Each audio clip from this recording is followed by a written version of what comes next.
Welcome! In this video, I'll briefly explain the structure of voltage-gated calcium channels, their activation and inactivation kinetics, and the concept of window current. Voltage-gated calcium channels are membrane-embedded proteins providing an influx of calcium from the extracellular into intracellular compartment. These channels are multi-protein complexes composed of pore-forming alpha-1 and auxiliary alpha-2, delta, beta, and gamma subunits. The alpha-1 subunit is sufficient to form a fully functional channel, while channels trafficking and kinetics are strongly modulated by its auxiliary subunits. Based on their activation, voltage-gated calcium channels are divided into two groups: low-voltage activated and high-voltage activated calcium channels.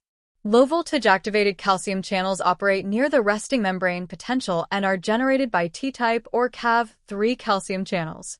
The high-voltage activated calcium channel family is more complex and includes PQ, N and R, and L-type calcium channels and has an activation threshold of near -30 millivolts. The difference between low-voltage and high-voltage activated calcium currents is evident in voltage ramp recordings. A voltage ramp represents a gradual increase in membrane potential over time, leading to progressive depolarization. This depolarization activates calcium influx, with LVA channels opening at lower voltages, while HVA channels require stronger depolarization to become active.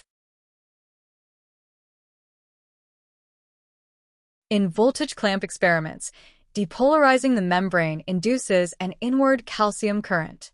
To analyze steady-state activation, current amplitudes at different voltages are measured and converted to conductance.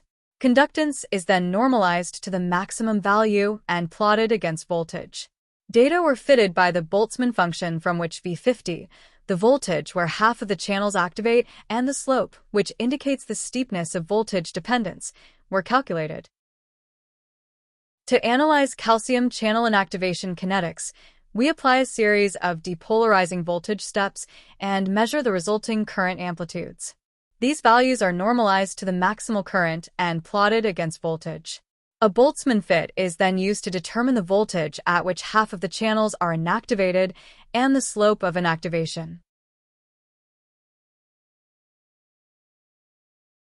When the inactivation and activation curves are overlapped, they form an area referred to as the window current. The window current represents a range of membrane potentials where a fraction of calcium channels remain partially open, allowing a steady-state calcium influx into the cell.